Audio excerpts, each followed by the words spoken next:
Everyone, তোমরা সবাই কেমন আছো বলো। তো আজকে একটা মিনি ব্লগ শর্ট ব্লগ ঘুরতে যাচ্ছি বান্ধবীদের বাড়ি, অনেক বছর পর, কিন্তু মানে স্কুল লাইফ থাকাকালীন ছিল। দেখতে পাচ্ছ রেল লাইন, এখন যাবে ট্রেন দেখছি। তো হালকা হালকা বৃষ্টি পড়ছে, ওয়েদারটাও খুব সুন্দর। দেখি হেঁটে যাচ্ছি, টোটো পেলে টোটোতে যাবো। একটাও টোটো পেলাম না, হেঁটে হেঁটে যাচ্ছি। পুরো ফেসে গেছি, এরকম পুরো গ্রামের এরকম রাস্তায় না একদমই টোটো পাওয়া যাচ্ছে না। তো এদিকে টোটোটা খুব কমই চলে, কারণ এটা তো মেন রোড না, মেন রোডের থেকে অনেকটাই ভেতরকার এলাকা, সেই জন্য পাওয়া যাচ্ছে না। তো এখানে এসে কিছুক্ষণ রেস্ট টেস্ট করে বান্ধবী ওর বাবাকে বললো যেটা ঝাল ঝাল করে মিশাল মেখে দাও, ওদের সর্দি লেগেছে তাই মেখে দিল। আমরা খাচ্ছি দুই বান্ধবী মিলে, মানে ওর বাড়ি হচ্ছে আমাদের বাড়ির পাশের বাড়ি। হ্যাঁ, আমরা ছোট থেকে আমাদের ফ্রেন্ডশিপটা ছোট থেকে, আর এদের সাথে হচ্ছে স্কুল লাইফ বলতে টিউশন পড়াকালীন। তো এখানে আস্তে আস্তে আরও দুজন চলে আসলো ওদের বাড়ি থেকে।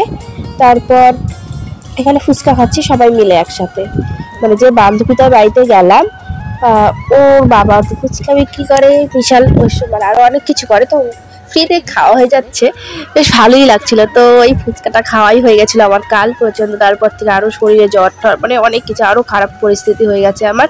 তো এখানে একটু ঢং মেরে মেরে ফুচকা খাচ্ছি, তো ফ্রিতে খাচ্ছি, একটু ঢং দেখাবো না বলো তো।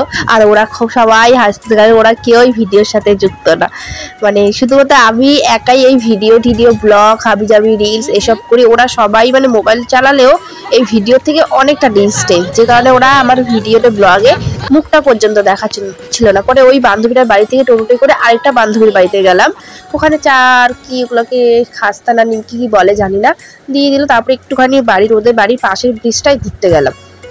তো ওখানে ও আমি আরেকটা বান্ধবী এসে ঘুরতে এসেছি। তারপরেই দেখতে পাচ্ছি ওখানে ঘুরে ঘুরে যাওয়ার পর একটু ফ্রুট ফ্ল্যাগ করে দিল আমাকে আমার বান্ধবীটা। তারপর দেখতে পাচ্ছ এখানে খেতে দিয়েছিল, ডাল ছিল, পাঁপড় ভাজা, বেগুন ভাজা, বড়া, আর কি একটা শাক, আমি চিনি না খুব একটা শাকটার নাম, যেহেতু আমরা খাই না।